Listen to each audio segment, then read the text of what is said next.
প্রাচীনকাল থেকেই মানুষ সোনা নামক এই ধাতুর সাথে পরিচিত। সোনা দিয়ে বিভিন্ন ধরনের অলংকার তৈরির প্রথা এখনো সমানভাবে বিরাজমান রয়েছে। তবে দেশের বিভিন্ন প্রান্ত থেকে সোনা চোরা কারবারি ধরা পড়ার খবর প্রায়শই চড়াও হতে দেখা যায়। সেই সোনা এবার পাওয়া গেল, কিন্তু কোথায়? দেখুন ডেস্ক রিপোর্টে। যশোরের বেনাপোল থেকে 5টি সোনার বার উদ্ধার করেছেন বর্ডার গার্ড বাংলাদেশের সদস্যরা।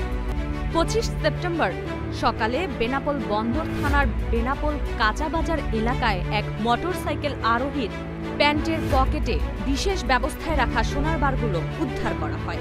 এ ঘটনায় কদম আলী নামের এক পথচারীকে গ্রেফতার করেছেন বিজিবির সদস্যরা। কদম আলী বেনাপোল বন্দর থানার পুটখালী গ্রামের আজিজুর রহমানের ছেলে। সোনার বারের ওজন 2 কেজি 350 গ্রাম, যার মূল্য 2,38,05,500 টাকা। বিজিবি সূত্রে জানা যায়, বেনাপোল বন্দর থানার সীমান্ত এলাকা দিয়ে ভারতে সোনা পাচার হবে। গোপন সূত্রে এ খবর পায় বিজিবি। এরপর বিজিবি বেনাপোল তল্লাশি চৌকির একটি টহল দল বেনাপোল বন্দর থানার বেনাপোল কাঁচা বাজার এলাকায় যশোর বেনাপোল মহাসড়কের ওপর তল্লাশি অভিযান শুরু করে। সকাল 7:30টার দিকে একটি মোটরসাইকেলে কদম আলী সেখান দিয়ে যাচ্ছিলেন। বিজিবি সদস্যরা এ সময় মোটরসাইকেলটি থামিয়ে তাকে তল্লাশি করেন।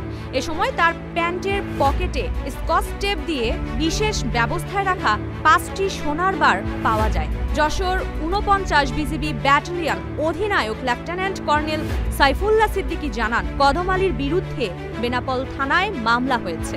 উদ্ধারকৃত স্বর্ণ ট্রেজারিতে জমা দেওয়া হয়েছে। Tamanna Khandakar, BHN news desk report, Dhaka.